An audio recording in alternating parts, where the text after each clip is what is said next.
दोस्तों, आज इस वीडियो में हम आपको प्राइस मोमेंटम के बारे में बताएंगे।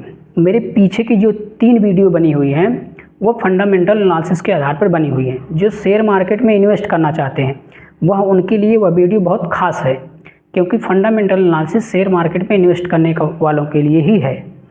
जो शेयर मार्केट में इंट्राडे ट्रेडिंग करना चाहते हैं या स्विंग ट्रेडिंग करना चाहते हैं उनके लिए आज से ये जो वीडियो बन रही टेक्निकल एनालिसिस की, उनको समझना और देखना बहुत ज़रूरी है। तो आज की इस वीडियो में हम आपको प्राइस मोमेंटम के बारे में बताने वाले हैं। तो प्राइस मोमेंटम होता क्या है, सबसे पहले ये जान लेते हैं। फिर प्राइस मूवमेंट को कैसे मेजर किया जाए। तीसरी बात इसकी क्या है कि प्राइस मूवमेंट की कैप्चर करने की स्ट्रेटजी क्या है, और इसे और अच्छे से कैप्चर करने के लिए कौन कौन से इंडिकेटर का यूज किया जाए, इसके फ़ायदे क्या हैं और इसके नुकसान क्या हैं। क्योंकि हर चीज़ का एक फ़ायदा और नुकसान होता है। सिक्के के 2 पहलू होते हैं, फ़ायदे और नुकसान। ये दोनों बातें एक साथ चलती हैं किसी भी चीज़ के साथ। आपसे एक निवेदन है, यदि आप चैनल पर नए हैं तो चैनल को सब्सक्राइब कर लें, अपने दोस्तों को शेयर कर दें। यदि आपके मन में कोई क्वेश्चन चल रहा हो या इस प्राइस मूवमेंट से संबंधित कोई क्वेश्चन हो तो कमेंट बॉक्स आपके लिए है। कमेंट बॉक्स में जाइए, अपना क्वेश्चन टाइप करिए और मुझे कमेंट करिए। तो चलिए वीडियो शुरू करते हैं। सबसे पहले ये जान लेते हैं कि प्राइस मूवमेंट होता क्या है। प्राइस मोमेंटम क्या होता है। देखिए, यह टेक्निकल एनालिसिस का सबसे छोटा पार्ट होता है। हम भविष्य की कीमतों के आधार पर वर्तमान की कीमतें या आने वाली समय की कीमतों को मेज़र किया जाता है प्राइस मोमेंटम के आधार पे। भविष्य की कीमतों को मतलब कि ये कीमतें हम 10 दिन भी ले सकते हैं या 14 दिन भी ले सकते हैं। इसके लिए हम आगे आपको कैसे कैलकुलेट किया जाए ये आपको बताएंगे। अब बात आती है कि प्राइस मूवमेंट को हम कैसे मेज़र करें। प्राइस मूवमेंट को कैसे हम मेज़र करें, इसके लिए हम कई टेक्निकों का यूज कर सकते हैं, लेकिन जो 3 फेमस टेक्निक हैं उसके बारे में हम आपको बताते हैं। एक तो हो गई रेट ऑफ चेंज ROC, और एक हो गया RSI, आप शायद इसका नाम सुने होंगे, और एक हो गया MACD। अब RSI आपने जैसे कि जानते होंगे, कई लोग इसमें ऐसे होंगे जो वीडियो देख रहे हैं उनको RSI के बारे में पता हो, लेकिन यदि आपको पता है फिर भी आपको सुनना चाहिए, क्योंकि मैं आपको प्राइस मोमेंटम के बारे में बता रहा हूं कि यह वीडियो बहुत ही इंपॉर्टेंट होने वाला है। तो RSI क्या है, जैसा कि आप जानते हैं कि सबको पता होगा 30 और 70 और 50 का इसमें एक रेशियो होता है। जब मार्केट यहाँ पर करीब हो 30 के आसपास, तो हम बेसिकली क्या करते हैं, यहाँ से हम बाई करते हैं, और जब ये मार्केट 70 के आसपास हो यहाँ, तो हम क्या करते हैं, यहाँ सेल करते हैं। यही चीज़ें प्राइस मोमेंटम भी आपको करनी है, क्योंकि जब मार्केट 30 के आसपास चल रहा हो तो यहाँ हम बॉट करेंगे, मतलब बाई करेंगे, और जब कीमतें 70 मतलब टॉप पे कीमतें हैं, यहाँ से कभी भी सेलिंग हो सकती है, यहाँ से कभी भी मार्केट नीचे मूव कर सकता है, तो यहाँ क्या करेंगे, सेल। ये हो गया RSI। अब रेट ऑफ चेंज, अब बात आती है ROC की। देखिए, ROC को कैलकुलेट करने के लिए आपको करना क्या है, जैसे कि यहाँ हम देखते हैं ROC। अब हम वर्तमान कीमत, इसका एक फार्मूला होता है, वर्तमान कीमत, मार्केट में जो कीमत चल रही हो वो कीमत माइनस, जैसे कि मैंने आपको बताया 14 दिन ले सकते हैं आप, या फिर 10 दिन भी ले सकते हैं आप। इन दोनों में से कोई भी आप ऑप्शन चुन सकते हैं। तो जैसे मैं मान के चलता हूँ 14 दिन पूर्व की कीमत,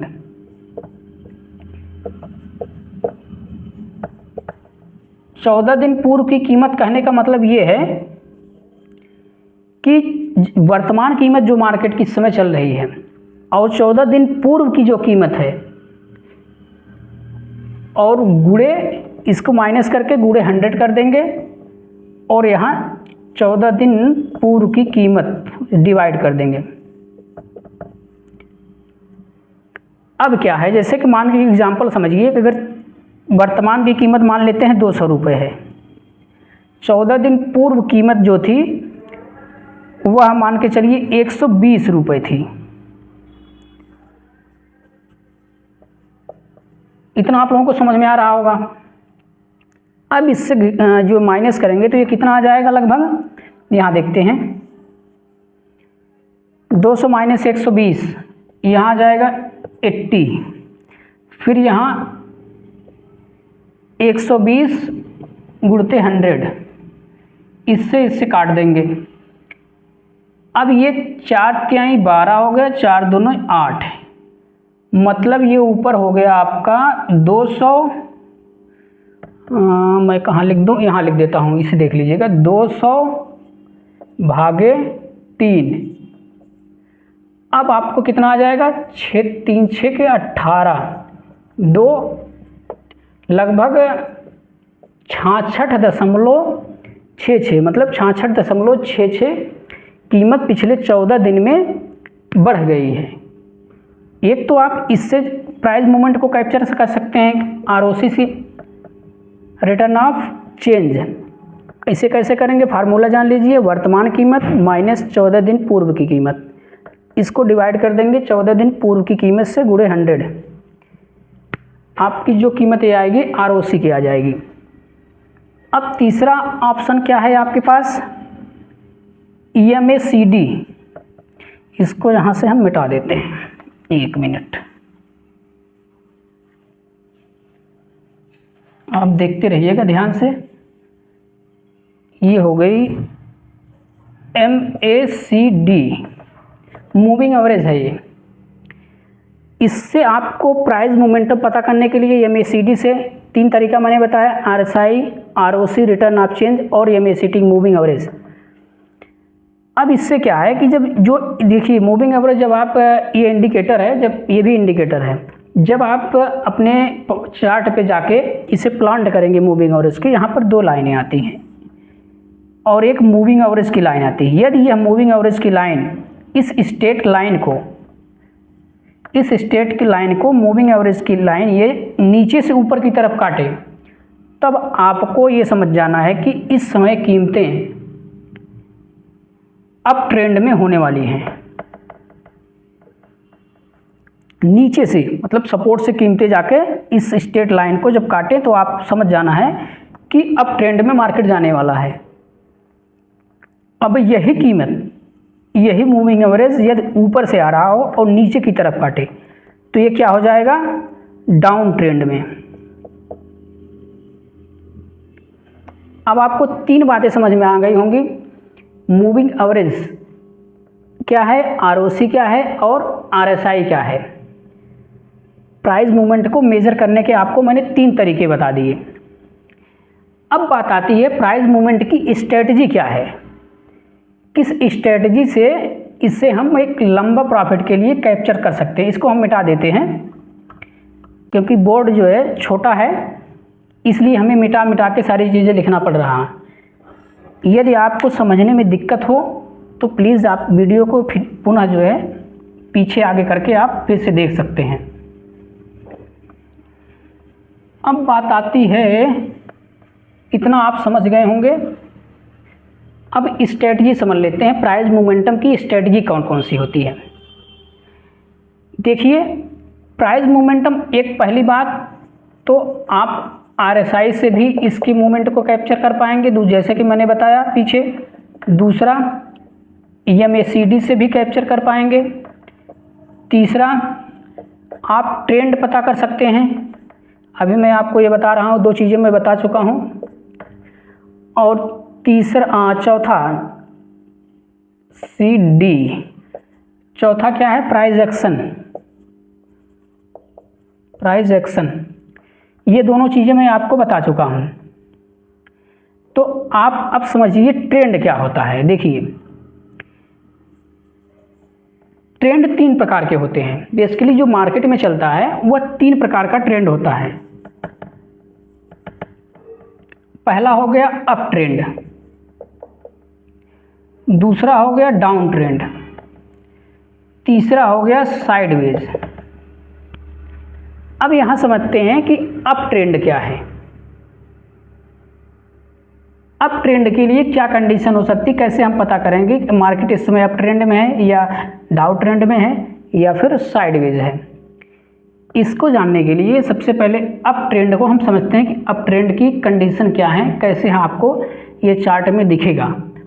देखिए, यदि मार्केट यहाँ गया, मतलब 100 रुपये इसकी प्राइस है, एग्जाम्पल के रूप में आपको बता रहा हूँ, जैसे यहाँ गया, फिर यहाँ से यह गिर के 110 पे आया, 100 से 110 पे गया, फिर यह गिर के 105 पे आ गया यहाँ, फिर इसने बढ़ा, अब यह 120 पे पहुँच गया, फिर यह कुछ कम होके 115 पे आया, फिर यहाँ से मूवमेंट लिया 130 पे पहुँच गया।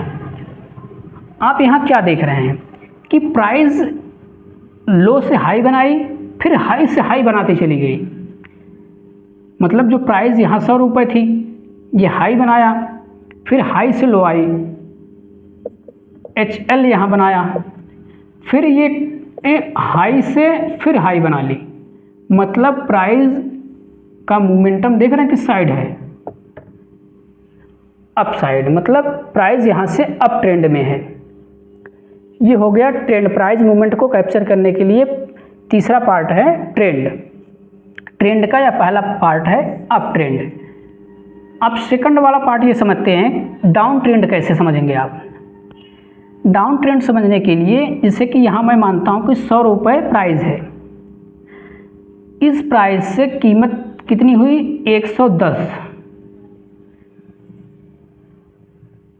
कीमत यहाँ से बढ़ के 110 पे पहुँच गई, पुनः यह गिर के कितनी आ गई 95 पे, और फिर कीमत यहाँ से कुछ बढ़ी, यह 100 पहुँच गई, और पुनः कीमत फिर से यहाँ से गिरी, यह 80 पे आ गई। अब यहाँ आप क्या देख रहे हैं, कीमतें लगातार बढ़ने के बजाय गिर रही हैं, मतलब मार्केट टूट रहा है। 100 से 110 पे गया, फिर 95 आया, 95 से फिर 100 पे गया, क्योंकि मार्केट ऐसा तो है नहीं कि डायरेक्ट ऐसे ऐसे नीचे गिरता है, वो ऊपर नीचे होके आता है। कुछ बायर आएंगे, कुछ सेलर आएंगे, फिर बायर ज़्यादा आएंगे, फिर सेलर कम आएंगे, ऐसे ऐसे करके मार्केट चलता है। तो यहाँ 100 से 110 गया, फिर 110 से 95, 95 100, 100 से फिर 80, कीमत यहाँ पर नीचे गिर गई, 80 पे आ गया। मतलब मार्केट जो ओवरऑल 100 पे खुला था वो 80 पे आके 80 पे चल रहा। तो यहाँ आपको क्या समझ में आया कि कीमतें यहाँ नीचे गिर रही हैं, मतलब ये डाउन ट्रेंड में है मार्केट इस समय। अगर यही है, यदि आपको कहा जाए कि मार्केट साइडवेज में है, ये कैसे आप कैप्चर करेंगे, कैसे आप पता करेंगे। साइडवेज के लिए एग्जांपल लेते हैं, 100 रुपये प्राइस है, कीमत यहाँ से गई 110 हुआ, मार्केट यहाँ से गया ऊपर 110 हुआ, फिर यहाँ से गिरा 105 हुआ, फिर यहाँ से मार्केट कुछ बढ़ा 108 हो गया, फिर यहाँ से कुछ टूटा 109 हुआ, 107 हुआ। आप क्या देख रहे हैं, मार्केट ना तो ऊपर जा रहा है ना तो नीचे जा रहा है, बस एक रेंज में घूम रहा है। यही ये इसका रेंज है, मतलब एक रेंज में मार्केट यहाँ घूम रहा है। यहाँ आपने क्या देखा कि मार्केट एक ट्रेंड को फॉलो नहीं कर रहा, वह कुछ 110 से 120, 120 से 130 ये अप ट्रेंड की बात कर रहा है। और यहाँ आप साइड वेज में आप क्या देख रहे हैं, 100 से 110 गया, फिर 105 हुआ, 108 हुआ, 107 हुआ, इस तरीके से मार्केट चल रहा है। मतलब एक जोन में फंस गया है, ये साइड वेज हो गया है। अब बात आती है आपका चौथा पॉइंट, प्राइस मोमेंटम की। ये आपको मैं जो स्ट्रेटजी बता रहा हूँ, स्ट्रेटजी का चौथा पॉइंट है। चौथा पॉइंट क्या है, प्राइस एक्शन। इसको आप समझिए। प्राइस एक्शन को हम आपको विस्तार में बताएंगे किसी और वीडियो में, जब हम प्राइस मूवमेंट और प्राइस एक्शन की तुलना करेंगे, क्योंकि उसमें आप अच्छे से ज़्यादा चीज़ें समझ पाएंगे। लेकिन यहाँ मैं आपको कुछ बेसिक चीज़ें बता दे रहा हूँ। प्राइस एक्शन होता क्या है। जो प्राइस एक्शन वह चीज़ होती है जो बगैर किसी इंडिकेटर के,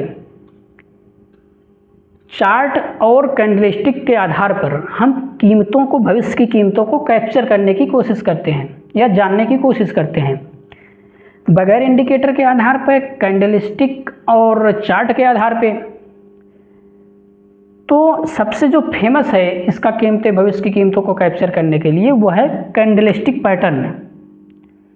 कैंडलस्टिक पैटर्न में जैसे आप कुछ अगर शेयर मार्केट के बारे में जानते होंगे तो आप कैंडलस्टिक पैटर्न के बारे में ये जानते होंगे बुलिश और बेरिश दो चीज़ें होती हैं, ए और बी, एक बुलिश होता है एक बेरिश होता है।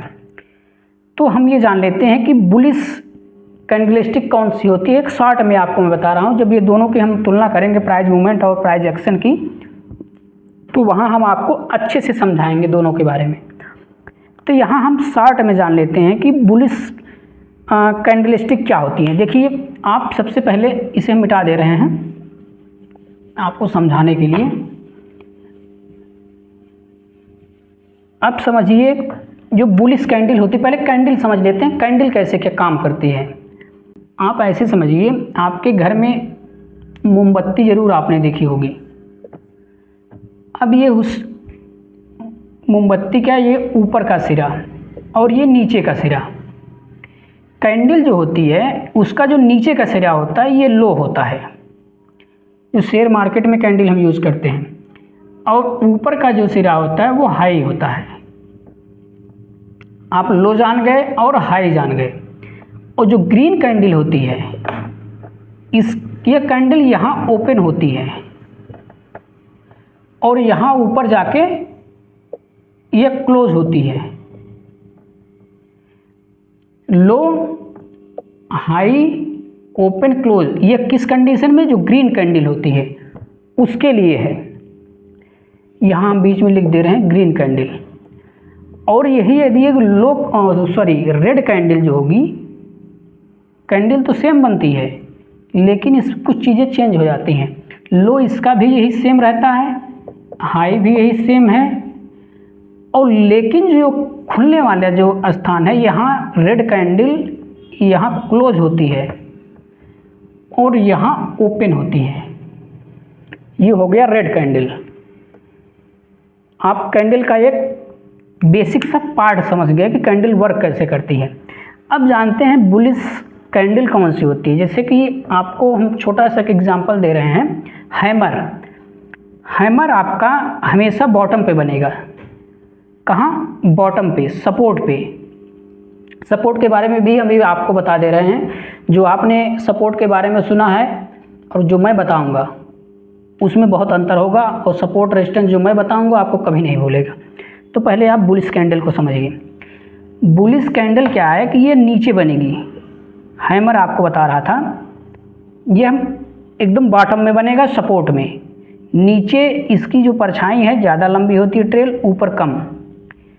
जैसे यहाँ से मार्केट गिरते हुए आ रहा है,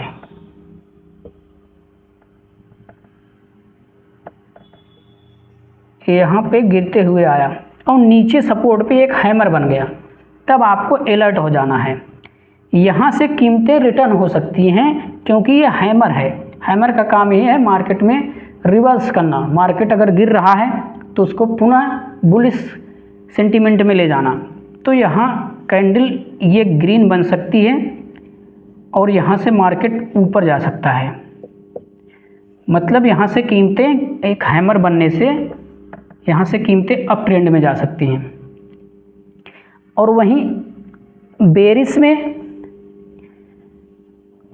में आपको देखना यही सेम हैमर की तरह वो भी होता है, लेकिन आपको यहाँ समझाते हैं, यहाँ समझाने की कोशिश करते हैं। यहाँ सेम यही चीज़ें हैमर की तरह वो भी बनता है, जिसे हम बोलते हैं शूटिंग स्टार। शूटिंग स्टार क्या होता है कि ऊपर बनता है मार्केट के। जैसे मार्केट यहाँ चला, ऊपर की तरफ मार्केट गया, जाने के बाद यहाँ एक शूटिंग स्टार बन जाएगा। ये हैमर का जस्ट अपोजिट होता है। ये शूटिंग स्टार जो बनता है इसको इस टाइप का। अब यहाँ से कीमतें डाउन ट्रेंड में जा सकती हैं। जो कीमतें यहाँ अप ट्रेंड में जा रही, तो जहाँ कैंडल बन के मार्केट ऊपर गया, यहाँ एक शूटिंग स्टार बनने से यहाँ से मार्केट गिर सकता है। यह हमेशा शूटिंग स्टार ये हमेशा चार्ट कैंडलस्टिक पैटर्न के एकदम टॉप को बनेगा। हैमर ये हमेशा सपोर्ट पे बनेगा और ये शूटिंग स्टार रेजिस्टेंस पे बनेगा। शूटिंग स्टार जब भी ऊपर बनेगा तो यहाँ से कीमतें गिर सकती हैं, यहाँ मार्केट तेज़ी से मूवमेंट लेगा नीचे की तरफ। और हैमर जब बनेगा एकदम बॉटम पे बनेगा, सपोर्ट पे बनेगा, यहाँ से कीमतें रिवर्स होके ऊपर की तरफ जा सकती हैं, बुलिश हो सकती हैं।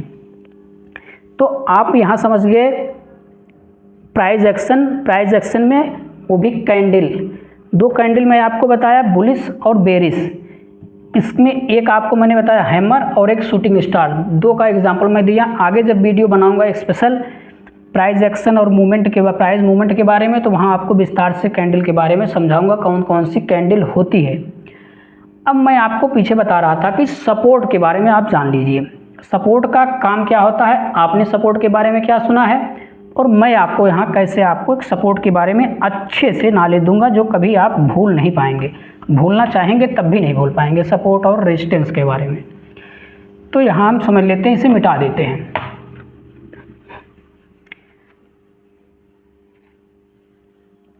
अब यहाँ हम ई वाला जो टॉपिक लेंगे सपोर्ट और रेजिस्टेंस का। अब इसके बारे में जान लेते हैं सपोर्ट और रेजिस्टेंस होता क्या है। पहले ये जान लेते हैं आप क्या सुने हैं सपोर्ट और रेजिस्टेंस के बारे में। जो आपने सुना है सपोर्ट और रेजिस्टेंस, यदि मार्केट ऊपर जाके, क्योंकि मार्केट किसी एक दिशा में लगातार चलता नहीं, ऊपर जाएगा फिर कुछ नीचे आया, फिर ऊपर गया, फिर नीचे आया। यदि सपोर्ट से कीमतें बार बार टकरा के ऊपर की तरफ जा रही हैं, यहाँ गया मार्केट फिर नीचे आया, तो इसका मतलब ये हमारा एक सपोर्ट का काम कर रहा, क्योंकि यहाँ से कीमतें नीचे की तरफ नहीं जा रही हैं, यहाँ से टकरा टकरा के कीमतें पुनः वापस हो जा रही हैं। तो यह एक सपोर्ट की तरह काम कर रहा। यदि मार्केट ऊपर जाते जाते, अब इसको रेजिस्टेंस को समझते हैं, ये सपोर्ट हो गया, ये रेजिस्टेंस को समझते हैं। ये कीमत यहाँ गई, रेजिस्टेंस पे टकराया और फिर नीचे आया, फिर यहीं ऊपर गया, फिर टकरा के नीचे आया। तो कहने का मतलब है कि ये जो मैंने लाइन खींच रखी है, इस लाइन से मार्केट ऊपर नहीं जा पा रहा है। ऊपर ना जाने का मतलब ये है कि यहाँ सेलर जाके हावी हो जा रहे हैं, यहाँ सेलर मजबूत संख्या में बैठे हुए हैं, ज़्यादा संख्या में है, तो इसलिए कीमतों को यहाँ से पुनः गिरा दे रहे हैं। इससे आपको क्या पता चलता है, ये आपका सपोर्ट लेवल हो गया और ये आपका रेजिस्टेंस लेवल हो गया। ये आप अक्सर वीडियो में ये आप सुने होंगे, लेकिन मैं जो आपको सपोर्ट और रेजिस्टेंस के बारे में बताने जा रहा हूँ उससे आप कभी नहीं भूल पाएंगे, क्योंकि शेयर मार्केट से आपको समझाया गया है। मैं आपको बिल्कुल शुद्ध एकदम देसी तरीके से बताने वाला हूँ। मैं जो बताने वाला हूँ ये हो गया आपका घर, छोटा सा है। इस घर में आप रहते हैं, आपके घर वाले रहते हैं, आपके कुछ दोस्त यार भी होंगे, नात रिश्तेदार भी होंगे। जब घर से आप निकलते हैं तो कहाँ जाते हैं, मार्केट भी होगा आपका, या तो आप मार्केट जाएंगे, या तो आप दोस्त यार के यहाँ जाएंगे, या तो फिर अपने नात रिश्तेदार के यहाँ जाएंगे। ये हो गया आपका एक रेजिस्टेंस लेवल। ज़्यादा से ज़्यादा आप अपने सपोर्ट से अपने घर से कहाँ जा रहे हैं, अपने दोस्तों के यहाँ, नात रिश्तेदार के यहाँ, और कहीं और कोई फ्रेंड होगा उसके यहाँ आप गए। ये आपका एक रेजिस्टेंस लेवल है, इससे दूर आप नहीं जा रहे हैं। यहाँ जाते हैं फिर लौट के आप पुनः आ जाते हैं अपने घर, मतलब अपने सपोर्ट पे। अब ऐसा समझिए, यदि आपको किसी दोस्त ने कहा कि चलो भाई घूमने चलते हैं दिल्ली, मुंबई, कलकत्ता या कश्मीर, जहाँ भी आपका मन हो, आपने एक बार रेजिस्टेंस को तोड़ा तो आप दिल्ली भी जा सकते हैं, मुंबई भी जा सकते हैं, कश्मीर भी जा सकते हैं। अपने पैसे पे जाना होगा तो नहीं जाएंगे, वो अलग की बात है।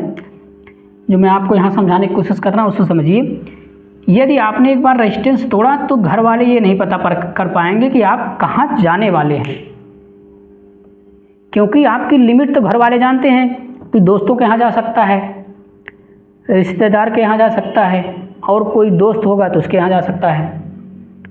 वो जब भी पता करेंगे आपको इन तीन जगह सबसे पहले पता करेंगे, क्योंकि ये आपका रेजिस्टेंस है, इससे दूर आप कभी गए नहीं हैं। यदि आपने इसको तोड़ा तो घर वाले ये नहीं पता पाते हैं कि कहाँ गया है लड़का। तो कहने का अर्थ है आपका सपोर्ट ये है और रेजिस्टेंस ये है, यदि मार्केट रेजिस्टेंस को तोड़ता है तो वो उसकी सीमा नहीं होती कि रेजिस्टेंस तोड़ने के बाद मार्केट कितना ऊपर जा सकता है। एक लंबा जो है आपको मूवमेंट मिल सकता है ऊपर की तरफ बुलिश सेंटीमेंट में, अगर रेजिस्टेंस को तोड़ दिया। ये हो गया आपका रेजिस्टेंस और ये हो गया आपका सपोर्ट। अब समझते हैं कि सपोर्ट को तोड़ने का क्या अर्थ है। यदि आपने सपोर्ट, जैसे आपका सपोर्ट है, आप बार बार यहाँ से अपने घर से, अपने दोस्त से, अपने नात रिश्तेदार से आके अपने घर पे रुकते हैं, ये आपका सपोर्ट हो गया। यदि आप अपने घर पे ना रुक के अपने पड़ोसी के यहाँ रुक गए जो आपके घर के पीछे है, तो आपने सपोर्ट तोड़ दिया। आप अपने घर से चले आए अपने पड़ोसी के पास जो आपके घर के पीछे हैं, उनके यहाँ आज बैठ गए, उनके यहाँ उन रह लिए। क्या गारंटी है कल आप और नीचे जा सकते हैं और किसी के घर बैठ सकते हैं, क्योंकि आपको जो है अपना घर अच्छा नहीं लग रहा, दूसरे के घर पे आप रुक रहे हैं। तो आपने यहाँ सपोर्ट लेवल को तोड़ा है। अब आप कितना भी नीचे जा सकते हैं, यहाँ पर कितने भी सेलर जो है अब हावी हो सकते हैं मार्केट के परिप्रेक्ष्य में। तो यह आपको समझ में आ गया होगा कि सपोर्ट और रेजिस्टेंस एक शुद्ध देसी भाषा में। ये तो मैं आपको बता दिया स्ट्रेटजी, प्राइस मूवमेंट को कैप्चर करने की स्ट्रेटजी कौन कौन सी होती है, किस स्ट्रेटजी का यूज़ करके हम प्राइस मूवमेंट को कैप्चर कर पाएंगे। अब बात आती है प्राइस मूवमेंट को जानने के लिए हम कौन कौन से इंडिकेटर हम यूज कर सकते हैं जो प्राइस मूवमेंट को अच्छे से आपको टाइम पे एंट्री और एग्जिट पॉइंट दे सकें। मतलब आप टाइम से मार्केट में एंट्री करें और टाइम से मार्केट में बाहर हो जाए। जब मोमेंटम आपकी साइड हो तब आपको एंट्री मिल जाए, जब मार्केट यहाँ से गिरे तब आपको एग्जिट मिल जाए। ऐसा कौन सा इंडिकेटर हम यूज कर सकते हैं इसके लिए, प्राइस मूवमेंट के लिए, मोमेंटम के लिए। देखिए, सबसे बेसिक और सबसे अच्छा जो इंडिकेटर है वह प्राइस मूवमेंट के लिए सबसे बेसिक और सबसे अच्छा जो इंडिकेटर है वह RSI और MACD, मूविंग एवरेज कन्वर्जेंस और डाइवर्जेंस। ये होता है आपका दो इंडिकेटर जो आपको प्राइस मूवमेंट को अच्छे से एंट्री और एग्जिट पॉइंट दे सकते हैं। जैसा कि मैंने पीछे वीडियो में बता चुका हूँ, RSI क्या होता है, 70 और 30 का रेशियो सबको ही जानता होगा, ये मैं अभी बताया भी हूँ पीछे के वीडियो में। और MACD के बारे में भी बताया। MACD जब अपने चार्ट पर प्लांट करते हैं तो आपको दो लाइनें दिखती हैं, एक स्ट्रेट लाइन और एक मूविंग एवरेज की लाइन। यदि मूविंग एवरेज की लाइन नीचे से ऊपर की तरफ क्रॉस करती है तो आप इसे अप ट्रेंड मान के चलिए, यदि ये ऊपर से नीचे की तरफ क्रॉस करती है तो इसे आप डाउन ट्रेंड मान के चलिए कि यहाँ से मार्केट नीचे की तरफ गिरेगा।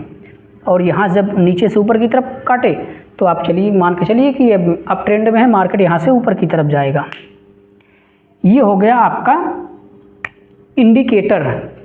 प्राइस मूवमेंट को कैप्चर करने के लिए कौन कौन से इंडिकेटर हैं जो अच्छे से प्राइस को कैप्चर कर सकते हैं, हमको एंट्री और एग्जिट पॉइंट मिल सकता है। अब सबसे मेन बात आती है प्राइस मूवमेंटम के फायदे और नुकसान की। जैसा कि आप वीडियो में, पूरी वीडियो में ये देखे होंगे, आपको मैं फ़ायदा ही फ़ायदा प्राइस मूवमेंट के बारे में बताया हूँ। लेकिन सिक्के के दो पहलू होते हैं, एक फ़ायदा और एक नुकसान। हमेशा जहाँ फ़ायदा होगा वहाँ नुकसान भी होगा, फ़ायदा कहीं नहीं होता। तो प्राइस मोमेंटम के कुछ फ़ायदे भी हैं, जैसे लाभ, ये भी धोखा दे रही है। प्राइस मूवमेंट के कुछ लाभ भी हैं, आपको दिख नहीं रहा होगा शायद। ये हो गया प्राइस मूवमेंट के लाभ, और कुछ हानियां भी हैं। मतलब बेनिफिट भी है और लॉस भी है। और बेनिफिट क्या है, देखिए बेनिफिट में सबसे अच्छी बात यह है, अगर यदि आपने एंट्री पॉइंट कैप्चर कर लिया, मतलब मार्केट के ट्रेंड को समझ गए कि मार्केट ऊपर जाने वाला है, तो आप एक अच्छा मोमेंट कैप्चर कर सकते हैं, एक लंबा जो है मार्केट को कैप्चर कर पाएंगे। क्योंकि जब मार्केट एक ट्रेंड में चलता है तो आप देखेंगे 100-100, 200, 300 पॉइंट ऊपर मार्केट जाता है एक मोमेंट में। यदि आप उस समय एंट्री पॉइंट कैप्चर कर लिए तो आपको एक अच्छा रिटर्न मिल जाएगा, पहली बात। दूसरी बात, यह इंट्राडे ट्रेडिंग के लिए जो प्राइस मूवमेंट के फायदे जो हैं उसमें दूसरी बात ये आती है, यह इंट्राडे ट्रेडिंग के लिए ज़्यादा कारगर होता है। इंट्राडे ट्रेडिंग के लिए ये ज़्यादा कारगर होता है क्योंकि हम इसमें इंडिकेटर, कैंडलस्टिक पैटर्न, चार्ट को हम इसमें मेज़र करके देखते हैं, हम यूज़ करके देखते हैं। और यदि इसके नुकसान की बात करें, जहाँ लाभ है वहाँ हानि भी है, जहाँ बेनिफिट है वहाँ लॉस भी है। तो कभी कभी ये होता है कि जैसे हम ज़्यादा कैप्चर करने के चक्कर में हमारे अंदर लालच आ जाता है, या तो हम जल्दी निकल जाएंगे, यहाँ तक कैप्चर करेंगे, ये सारा छोड़ देंगे डर के बस कि मार्केट हो सकता है यहाँ से रिवर्स हो जाए, आपको पूरा ये ट्रेंड नहीं मिल पाएगा।